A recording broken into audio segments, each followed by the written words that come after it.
Сайн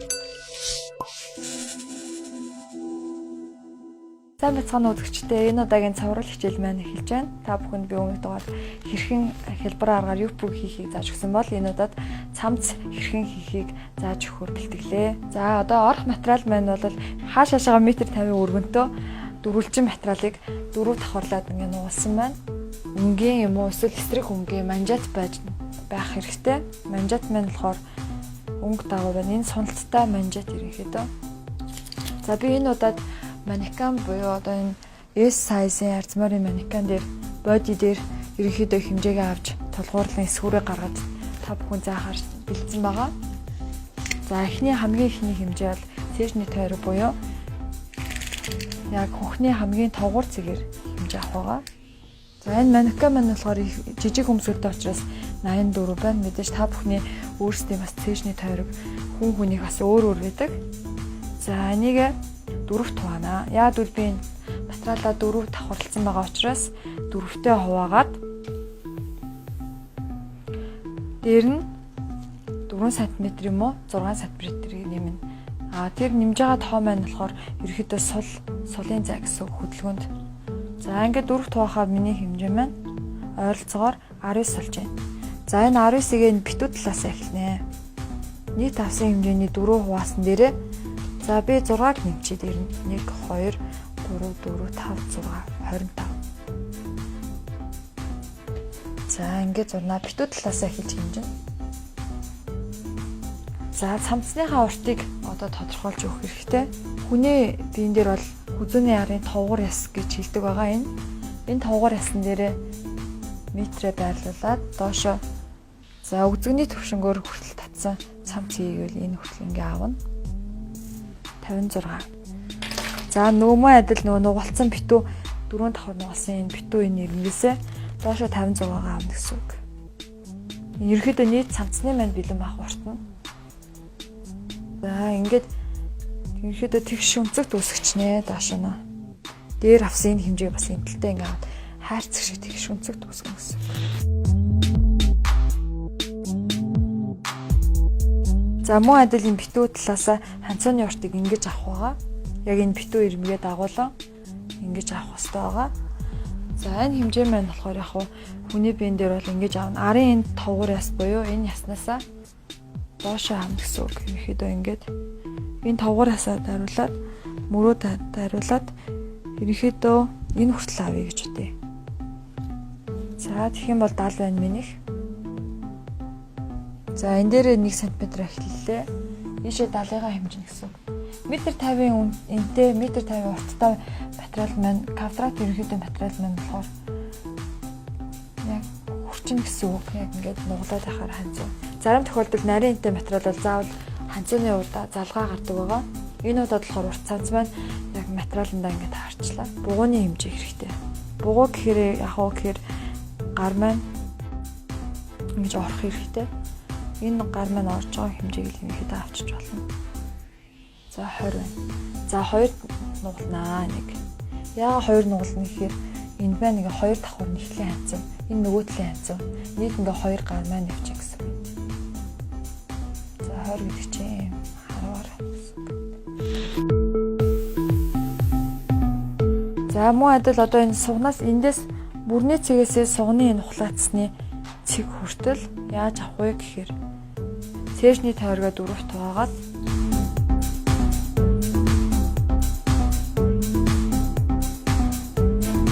хуваагаад 2-3 см-аас доош нэмжиж болно. Хэрэг сул гэдгээс л ерөөдөө хамаарна гэсэн үг. За одоо энийг ингээ холбочноо. Бугууны хэсэгтэйгээ сууны ухлаацсан. За энэ тэгш гарсан энэ өнцгийгөө хурц өнцгийгөө ингээд дугуй болгоод баг зэргийн зөөлөн болгочихно гэсэн үг. За ерөөдөө цамцны маань сүр ингээд бэлэн болж байна. Саяны гаргасан сүрээс мэдээж 1 см-ийг илүү гаргаж хайчлана. Тэгэл ойдолд орох учраас. За би 1 см-ийг шууд гаргаад хайчлалаа.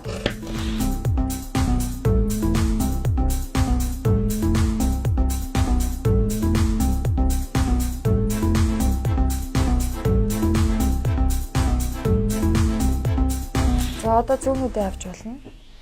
Тэгэхээ өмнө энэ дээдлийн хэсгээд жоо сэтлээд тэмдэглээд өгөх хэрэгтэй. Гол нь уулцсан байгаас.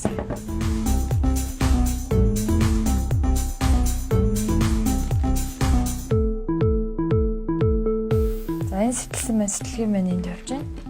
Үүнийгээ доошо тэгшгэн шулуунттай холбож нөгөө талын яг сэтэлгээтэй холбоод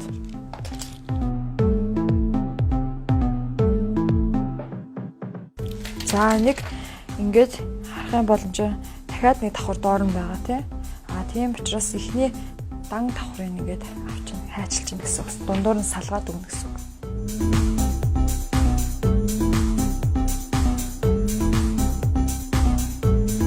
За одоо нөгөө биднэрт ийм дугуй тойргийн энэ удаад би скотчийг ашиглалаа. Энэ маань болохоор цахны ухлаацыг гаргаж өгөх байгаа. За яг эндээсээ эхэлнэ гэсэн үг. Яг нугалсан ирмээс яг тэгшин голыг олж тавиад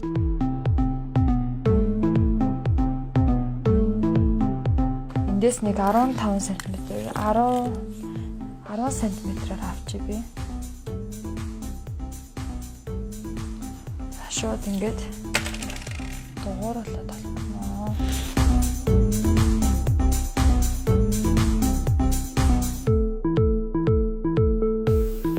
За тэгэхээр одоо надад энтлийн ингрийг ийшээ ингэж загварчлахын тулд бас дахин материал хэрэгтэй. Тэгэхээр нөгөө өөц материалаа хэтүүлэн ашиглаж болно. За өөц материалаас яг энэ ийшээ зурсан энэ хэсгийг би дахин гаргаж авч болно.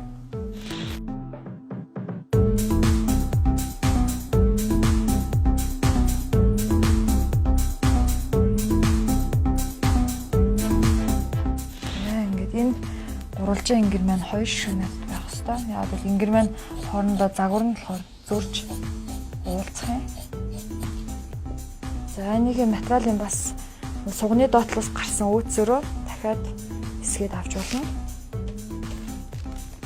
Гэхдээ анхаарах зүйл нь болохоор нөгөө өнгөөр нь хавсарж агаад ажиллаж авахгүй бол нөгөө бас яг нэг ингэр 2 удаа гараад ирэх магадaltaй байдаг.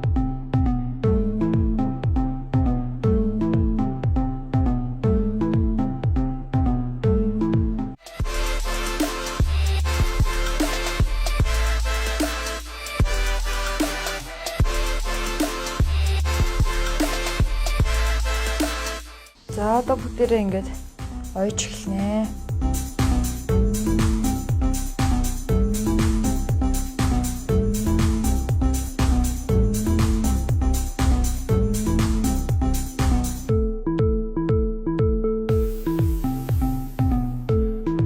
За ерөөдөө нэг ийм ингэртэй гарч ирж байна гэж ойлгож байна. Ингээд тавсан. Би нэгээ тавсан. Энэ маань одоо доошоо ухагдаад тасмаа. Одоо эмэгтэй хүний гоо сахан ингэр хэсгийг гоё гаргаж өгч болно. За энэ шохоцсон хамгийн бага хэсгээрээ би хайчлаад авчээ.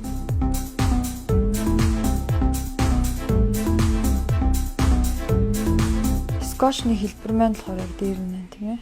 За одоо энэ мэдээж хүний хоолоон дээр бага зэрэг жижиг байгаа учраас өмсүүлж байгаа дараа нь цахыг ухдаг байгаа. Хамаагүй шууд ухаж болохгүй.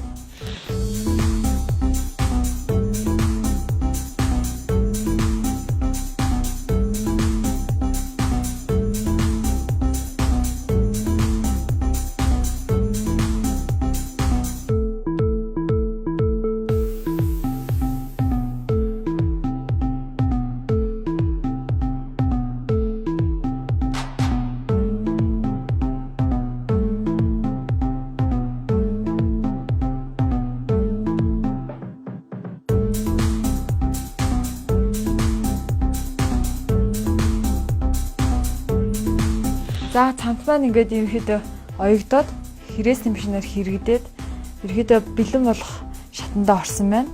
За энэ ингрүүд маань ингэж хоорондоо заавал зөрөх ёстой. Одоо ингэж жагаад хөхний хэлбэр гаргах үүднээс жоохон доошоо ухлаацсан гүн болгож өгж уусгах ёстой. Энэ маань болохоор ерөөхдөө өмсөх хүндээ өмсвөл тааруулж ухаж болно гэсэн үг. За би энэ удаад манекан дээр ухаж харуулах болно. За одоо хоёр хөхний байрлалаас хамаарч энэ маань доош ухагдах хэрэгтэй байгаа. За одоо энэ давсан хэмжээгээр ингээ гоё тэгшгэн хайчлаад Үүнийгээ нөөтлийн ингрээсээ бас хайчлагаар ерөөдөө ингээд хөх маань ингээд гарсан иймэрхүү загвартай цамц болж байна гэж ойлгож байна. За энэ ирмэг маань яах вэ гэхээр энэ оёдлын дундуур ороод давхар цаанаа оёгдоод ингээд харагдахгүй байх хэвээр. Ингээд. За одоо хэдүүлээ хайчлаа. Ингрийн хулаацаа доошо суулгаж авах хэрэгтэй байгаа. Бид рүү скотчоор ухахад бол ерөнхийдөө хүзүү багтсан хэмжээний ер нь бол жижиг ухагдсан байгаа. Хамаагүй бас том ухаж болдгоо ийм цамцны.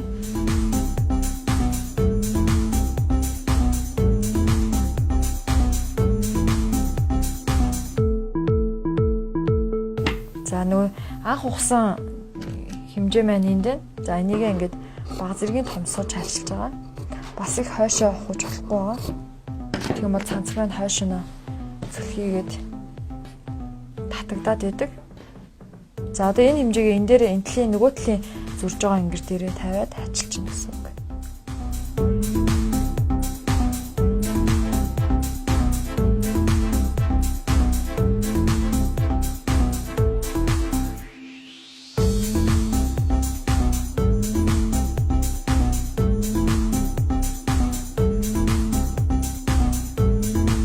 За хэрвээ мэдээж энэ хэсгийг багсхийг гэвэл дотортлын оёдлоос бас өмсгөж үзчихэд яг гартаа хүн дээрээ өмсгөж үзчихэд тааруулаа хасах боломжтой. Эсвэл гой бүсийгээд ингээд үн дээр бүслээд ингээд гой өмсөх боломжтой.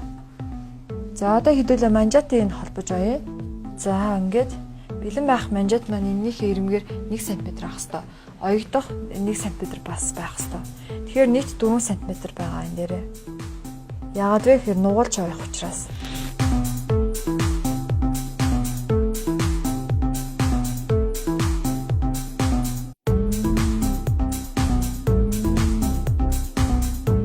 Ханцууд маань бас муу адил яг энэ хэмжээтэй. Манжат маань орох хэвээр. Ерөнхийдөө яг өргөнөөр авсан ч болон загвараас амараад манжатаа бас өргөн авсан ч болно. Ханцууныхаа. Би энэ удаад нарийнхаа авлаа.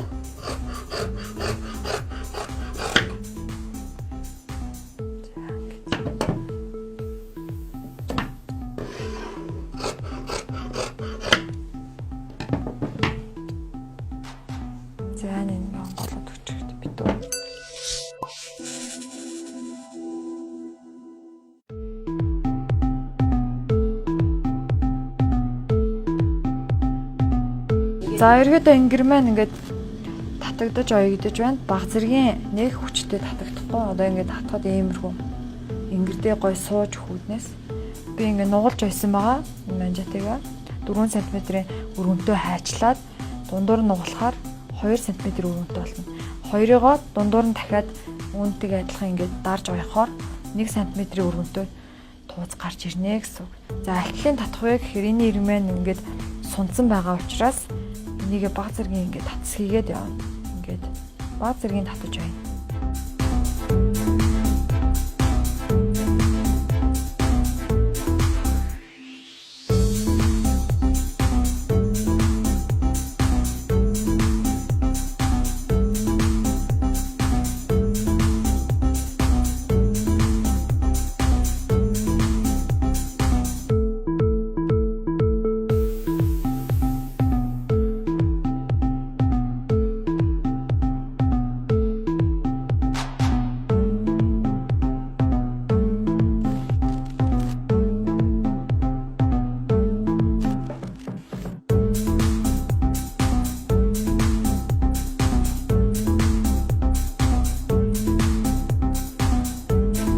Одоо ингээд цанцны маань ингээд хоёр ингэм зөрөгдөд энэ хажуудлын ташааны ойдолтой ингэж орж оёгдох байгаа. За ингээд дээл нь баруун талын ингэрийг би гадна талтаа гарах үүднээс ингээд энэ тал дээр нэрнийг бий болгож хатгаж агаад энэ ойдолтой тунд нь авчиад дотортлоос нь авч байна.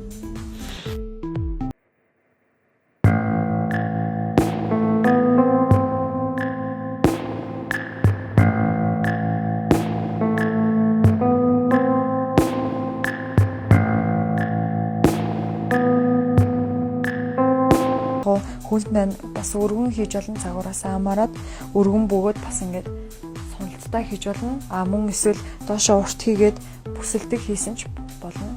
За дараагийн удаагийн хичээл дээр би та бүхэнд хүүхдийн хувцас хэрхэн яаж одоо бэлэн байгаа өөрт нь байгаа хувцсыг ашиглан яаж эсгүүр буулгаж авч хувцас хийхийг зааж өгөх болно. За энэ удаагийн хичээлд надтай хамт байсан та бүхэндээ баярлалаа.